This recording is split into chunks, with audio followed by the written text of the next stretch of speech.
স্বাগত খেলা ভিউজে আপনাদের সঙ্গে আছি আমি বিধান বাঁধন। আজ জানাবো দেশ বিদেশে আলোচিত খেলার আপডেট। বিসিবির নতুন পেস কোচ হতে যাচ্ছেন শন টেট। তাসকিন নাহিদের গড়বেন কিংবদন্তি এই অস্ট্রেলিয়ান। যুদ্ধবিরতিতে ফিরছে আশা।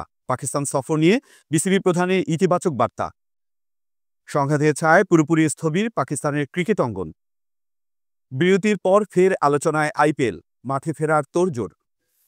বিশ্ব রেকর্ডের মতো কাণ্ড, 10 জন রিটায়ার্ড আউট, 15 ব্যাটার শূন্য। বোর্ডের অনুরোধ উপেক্ষা করে টেস্টকে বিদায় বলছেন কোহলি। বিএনপির মঞ্চে তামিম, রাজনীতির পথে কি তবে আরেক তারকা? এবং নারী বিশ্বকাপেও 48 দল, ইতিহাস গড়ছে ফিফা। এসব আপডেটের বিস্তারিত জানতে খেলা ভিউজের সঙ্গেই থাকুন। বাংলাদেশ ক্রিকেট বোর্ড বিসিবি তাদের পেস বোলিং কোচ আন্দ্রে অ্যাডামসের সঙ্গে চুক্তি শেষ করেছে। নিউজিল্যান্ডের এই কোচের পারফরমেন্সে সন্তুষ্ট না হয় 2026 সালের ফেব্রুয়ারি পর্যন্ত চুক্তি থাকলেও তাকে আগেই বিদায় জানানো হয়। এখন তার স্থলাভিষিক্ত হিসেবে নতুন কোচ নিয়োগের প্রক্রিয়া চলছে এবং সবার দৃষ্টি এখন অস্ট্রেলিয়ার সাবেক পেসার শন টেইটের দিকে। বিসিবি সূত্র জানা গেছে, শন টেইটকে পেস বোলিং কোচ হিসেবে নিয়োগ প্রায় চূড়ান্ত। অস্ট্রেলিয়ার এই প্রাক্তন পেসার বাংলাদেশ দলের সঙ্গে কাজ করতে সম্মতি জানিয়েছেন এবং খুব শিগগিরই এ বিষয়ে আনুষ্ঠানিক ঘোষণা আসতে পারে। শন টেইট অস্ট্রেলিয়ার হয়ে 3টি টেস্ট, 35টি ওয়ানডে এবং 21টি টি-20 ম্যাচ খেলেছেন। তার দ্রুতগতির বোলিং এবং আক্রমণাত্মক স্টাইল তাকে বিশ্ব ক্রিকেটে আলোচিত করে তুলেছিল। ক্রিকেট থেকে অবসরের পর শন টেইট কোচিংয়ে মনোযোগ দেন। তিনি পাকিস্তান ক্রিকেট দলের সঙ্গে পেস বোলিং কোচ হিসেবে কাজ করেছেন। এছাড়া সর্বশেষ Bangladesh premier league BPL Chittagong কিংসের প্রধান কোচ ছিলেন তিনি। এই সময় তিনি বাংলাদেশের তরুণ পেসারদের কাছ থেকে দেখার সুযোগ পান এবং বিসিবিও তার কাজের প্রতি আগ্রহ দেখায়। তার অভিজ্ঞতা এবং বাংলাদেশি পেসারদের সঙ্গে পরিচিতি তাকে এই পদের জন্য শক্তিশালী প্রার্থী করে তুলেছে। শন টেইটের নিয়োগের সম্ভাবনা বাংলাদেশের পেস বোলিং ইউনিটের জন্য নতুন আশার সঞ্চার করেছে। তাসকিন আহমেদ, নাহিদ রানা সহ তরুণ পেসারদের দক্ষতা বৃদ্ধিতে তার অভিজ্ঞতা গুরুত্বপূর্ণ ভূমিকা রাখতে পারে।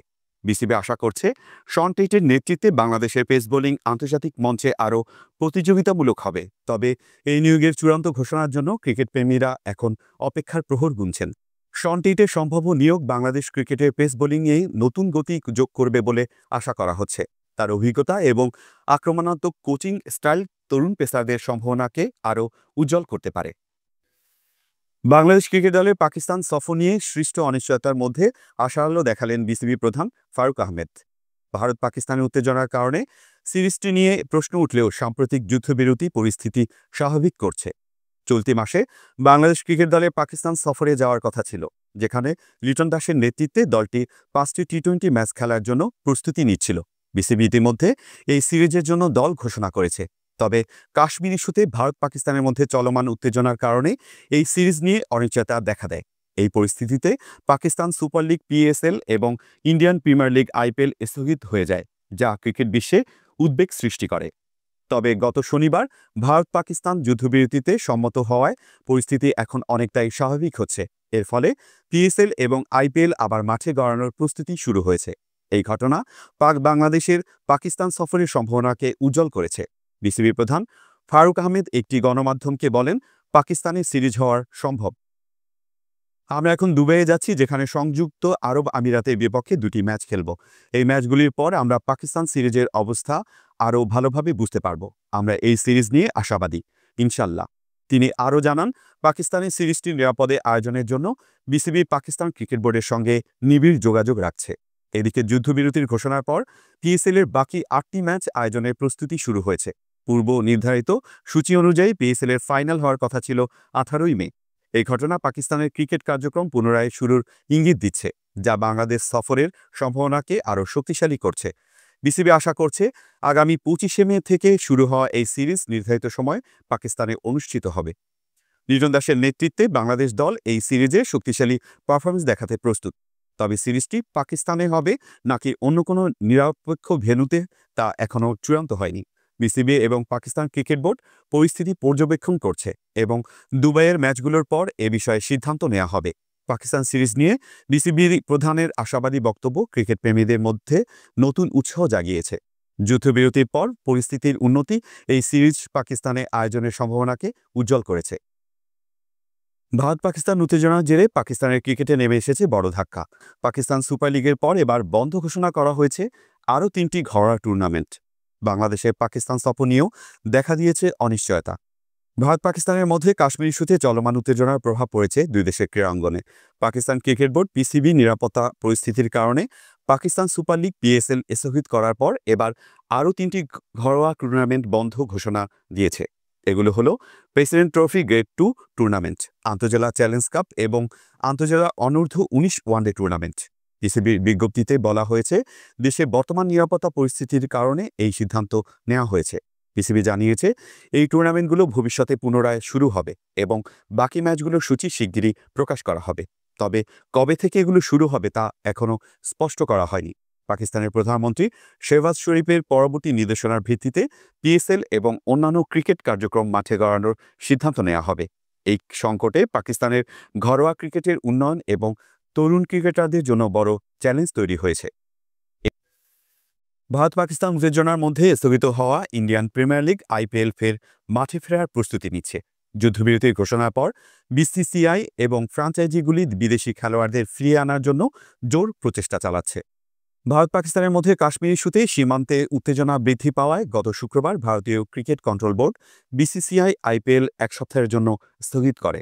এর আগে পাকিস্তান সুপার লিগ পিএসএলও বন্ধ হয়ে যায়। পরিস্থিতি আরও উত্তপ্ত হলে গত 8 মে ধর্মশালায় পাঞ্জাব কিংস এবং দিল্লি ক্যাপিটালসের ম্যাচ প্রথম ইনিংসের 10.1 ওভার খেলার পর নিরাপত্তা শঙ্কায় বাতিল হয়। এই ঘটনার পর টুর্নামেন্ট পুরোপুরি স্থগিত হলে বেশিরভাগ বিদেশি ক্রিকেটার ও কোচ দেশে ফিরে যান। তবে শনিবার 10ই মে মার্কিন প্রেসিডেন্ট ডোনাল্ড ট্রাম্পের মধ্যস্থতায় ভারত ও পাকিস্তান যুদ্ধবিরতিতে সম্মত হয়। এই ঘোষণার পর পরিস্থিতি কিছুটা স্বাভাবিক হওয়ায় বিসিসিআই আইপিএল ফের মাঠে ফেরানোর জন্য তৎপরতা শুরু করেছে। ক্রিকেট বিষয়ক ওয়েবসাইট ইএসপিএন ক্রিক ইনফো জানিয়েছে, ভারত সরকারের অনুমতি সাপেক্ষে 15 মের আগে বা পরে আইপিএল আবার শুরু হতে পারে। এই লক্ষ্যে ফ্রাঞ্চাইজিগুলি তাদের বিদেশি খেলোয়াড় ও কোচদের দ্রুত ফিরিয়ে আনার চেষ্টা করেছে। আইপিএল ফ্রাঞ্চাইজিগুলির জন্য এখন সবচেয়ে বড় চ্যালেঞ্জ হলো বিদেশি খেলোয়াড়দের ফিরিয়ে আনা। শনিবার অনেক বিদেশি ক্রিকেটার ভারত ছেড়েছেন এবং কিছু ফ্রাঞ্চাইজি তাদের সঙ্গে যোগাযোগ করে দ্রুত ফিরে আসার অনুরোধ জানিয়েছে। যেসব ক্রিকেটার ও সাপোর্ট স্টাফের যাত্রাপথে ট্রানজিট ছিল, তাদের পরবর্তী যাত্রা বাতিল করে অপেক্ষায় থাকতে বলা হয়েছে।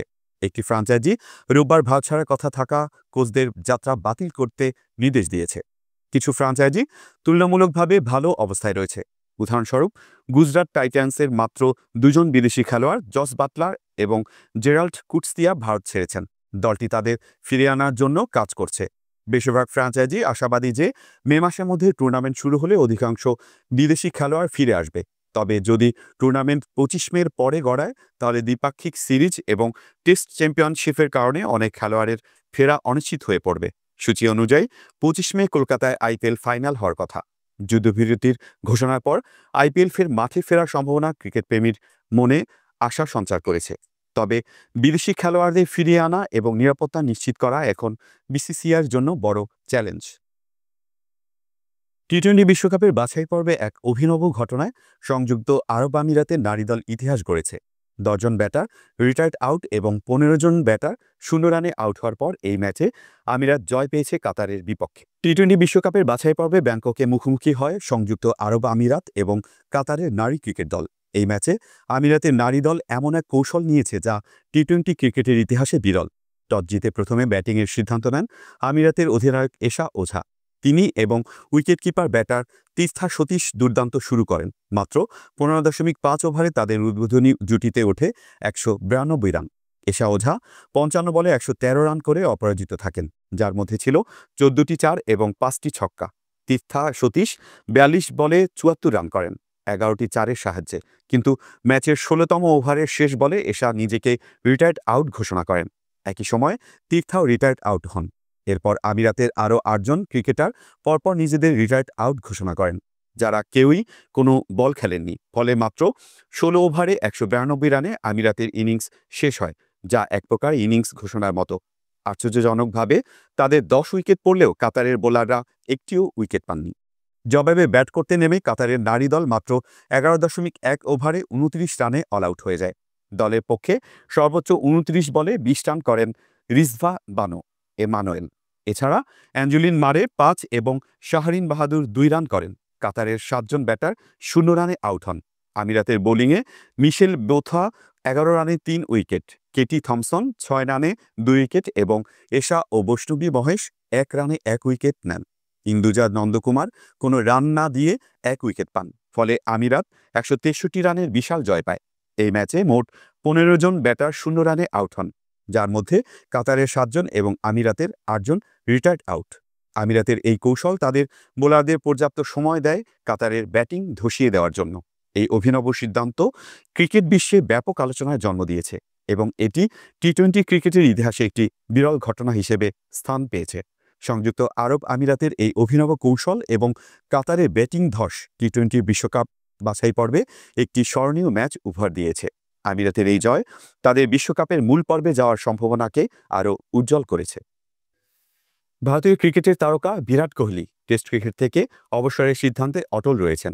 বিসিসিআইয়ের অনুরোধ সত্ত্বেও তিনি তার সিদ্ধান্ত পুনর্বিবেচনা করছেন না। এই ঘোষণা ভারতীয় ক্রিকেটে বড় ধাক্কা হিসেবে দেখা হচ্ছে। ভারতীয় ক্রিকেট দলের সাবেক অধিনায়ক বিরাট কোহলি টেস্ট ক্রিকেট থেকে অবসরের সিদ্ধান্ত নিয়েছেন। ভারতীয় ক্রিকেট কন্ট্রোল বোর্ড বিসিসিআই তাকে এই সিদ্ধান্ত পুনর্বিবেচনার জন্য অনুরোধ করলেও কোহলি তার অবস্থানে অটল রয়েছেন।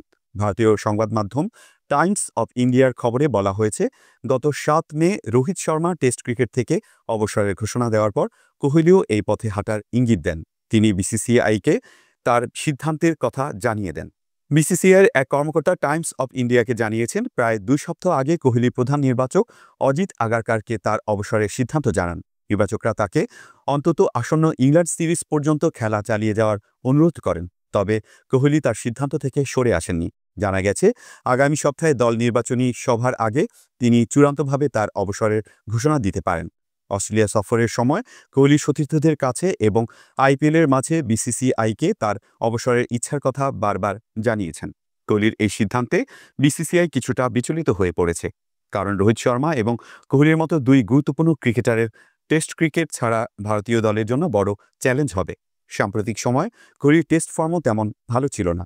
তার গড় এবং রান সংখ্যা উল্লেখযোগ্যভাবে কমে গেছে, যা তার এই সিদ্ধান্তের পেছনে একটি কারণ হতে পারে। তিনি এখন সাদা পোশাকে ক্রিকেটকে বিদায় জানিয়ে সীমিত ওভারের ক্রিকেট এবং আইপিএলের দিকে মনোযোগ দিতে চাইছেন। কোহলির টেস্ট ক্রিকেটে 113টি টেস্ট ম্যাচে 8,586 রান এবং 28টি সেঞ্চুরির রেকর্ড রয়েছে।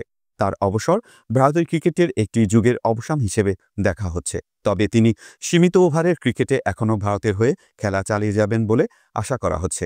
বিসিসিআই এবং ক্রিকেট প্রেমীরা এখন অপেক্ষায় রয়েছেন তার চূড়ান্ত ঘোষণার জন্য। বিরাট কোহলির টেস্ট ক্রিকেট থেকে অবসরের সিদ্ধান্ত ভারতীয় ক্রিকেট প্রেমীদের জন্য একটি বড় ধাক্কা। তার অবদান টেস্ট ক্রিকেটে অবিস্মরণীয় থাকবে। তবে আইপিএল এবং সীমিত ওভারের ক্রিকেটে তার পারফরম্যান্স এখনও ভক্তদের উৎসাহিত করবে। বাংলাদেশ ক্রিকেট দলের সাবেক অধিনায়ক তামিম ইকবাল চট্টগ্রামে বিএনপির একটি সমাবেশে অংশ নিয়ে আলোচনার জন্ম দিয়েছেন। রাজনীতিতে তার সম্ভাব্য পদার্পণ নিয়ে সামাজিক মাধ্যমে মিশ্র প্রতিক্রিয়া দেখা যাচ্ছে। শনিবার 10ই মে চট্টগ্রামে বাংলাদেশ জাতীয়তাবাদী দল বিএনপি আয়োজিত তারুণ্যের রাজনৈতিক অধিকার প্রতিষ্ঠার সমাবেশে অংশ নেন জাতীয় ক্রিকেট দলের সাবেক অধিনায়ক তামিম ইকবাল। বিএনপির শীর্ষ নেতাদের সঙ্গে মঞ্চের অগ্রভাগে দেখা যায় তাকে। তামিমের এই উপস্থিতি রাজনীতিতে তার সম্ভাব্য পদার্পণের গুঞ্জন তৈরি করেছে, যদিও তিনি নিজের বক্তব্যে রাজনৈতিক বিষয় এড়িয়ে গেছেন। বক্তব্যের শুরুতেই তামিম তার অবস্থান স্পষ্ট করে বলেন, আমি পলিটিক্যাল কেউ না, আমি একজন স্পোর্টসম্যান, তাই স্পোর্টস নিয়েই কথা বলবো।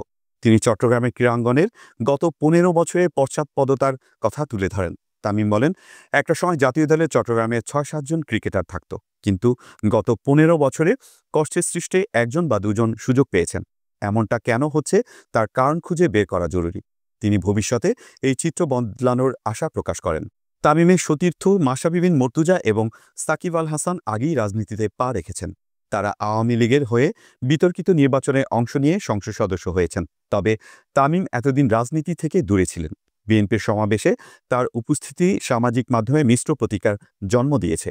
কেউ কেউ তাকে সাকিব এবং মাশরাফির রাজনৈতিক পথে না হাঁটার পরামর্শ দিয়েছেন। আবার কেউ মনে করছেন তামিম প্রচ্ছন্নভাবে রাজনৈতিক অবস্থানের ইঙ্গিত দিয়েছেন। তামিম ইকবাল বাংলাদেশের অন্যতম সফল ওপেনার এবং জাতীয় দলের প্রাক্তন অধিনায়ক। তার ক্রিকেট ক্যারিয়ার এবং চট্টগ্রামের ক্রীড়াঙ্গনের প্রতি তার অবদান সবার কাছে প্রশংসিত। তবে তারুণ্যের রাজনৈতিক অধিকার প্রতিষ্ঠার সমাবেশে তার অংশগ্রহণ অনেকের কাছে রাজনৈতিক ইঙ্গিত হিসাবে বিবেচিত হচ্ছে। তামিম যদিও স্পষ্টভাবে রাজনীতি থেকে নিজেকে দূরে রাখার কথা বলেছেন। তার এই পদক্ষেপ ক্রিকেট প্রেমীদের মধ্যে আলোচনার জন্ম দিয়েছে। তামিম ইকবালের বিএনপির সমাবেশে অংশগ্রহণ তার রাজনৈতিক পদার্পণের সম্ভাবনা নিয়ে জল্পনা তৈরি করেছে। তিনি ক্রীড়াঙ্গনের উন্নয়নের কথা বললেও তার এই উপস্থিতি অনেকের কাছে রাজনৈতিক ইঙ্গিত হিসেবে দেখা হচ্ছে। তামিমের পরবর্তী পদক্ষেপ কী হবে তা জানতে আমরা অপেক্ষায় রয়েছি। মেয়েদের ফুটবল বিশ্বকাপে এবার দলের সংখ্যা বাড়ছে।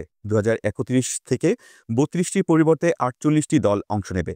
ছেলেদের ফুটবল বিশ্বকাপের মতো মেয়েদের বিশ্বকাপেও দলের সংখ্যা 32 থেকে বাড়িয়ে 48 করার সিদ্ধান্ত নিয়েছে ফিফা। গত শুক্রবার ফিফা কাউন্সিলের ভার্চুয়াল সভায় এই সিদ্ধান্ত চূড়ান্ত হয়। 2031 সালের নারী ফুটবল বিশ্বকাপ থেকে এই নতুন ফরম্যাট কার্যকর হবে। তবে 2027 সালে ব্রাজিলে অনুষ্ঠিতব্য নারী বিশ্বকাপে পূর্বের মতোই 32টি দল অংশ নেবে। 48 দলের এই টুর্নামেন্টে 12টি গ্রুপ থাকবে এবং ম্যাচের সংখ্যা 64 থেকে বেড়ে হবে 104টি। ফলে বিশ্বকাপের সময়কালও 1 সপ্তাহ বাড়বে। এই সিদ্ধান্ত নারী ফুটবলের জনপ্রিয়তা এবং প্রতিযোগিতার মান আরও বাড়ানোর লক্ষ্যে নেওয়া হয়েছে। তবে 2031 নারী বিশ্বকাপের আয়োজক দেশ এখনও চূড়ান্ত হয়নি। ফিফা শিগগিরই এ বিষয়ে ঘোষণা দেবে বলে আশা করা হচ্ছে। ছেলেদের 48 দলের প্রথম বিশ্বকাপ আগামী বছর মাঠে গড়াবে। মেয়েদের বিশ্বকাপেও এই পরিবর্তন নারী ফুটবলের বৈশ্বিক প্রভাব বাড়াবে বলে মনে করছেন বিশ্লেষকরা। এই সিদ্ধান্তের ফলে আরও দেশের নারী ফুটবলাররা বিশ্বমঞ্চে নিজেদের প্রতিভা প্রদর্শনের সুযোগ পাবেন। 2031 থেকে 48 দলের নারী ফুটবল বিশ্বকাপ নারী ফুটবলের নতুন দিগন্ত উন্মোচন করবে। এই সিদ্ধান্ত ফুটবল প্রেমীদের মধ্যে উৎসাহ সৃষ্টি করছে। এই ছিল এখনকার মতো। খেলার আরও আপডেট জানতে চোখ রাখুন অফ স্পোর্টসের ফেসবুক পেজে এবং সাবস্ক্রাইব করুন অফ স্পোর্টসের ইউটিউব চ্যানেলে। অফ স্পোর্টসের সাথেই থাকুন।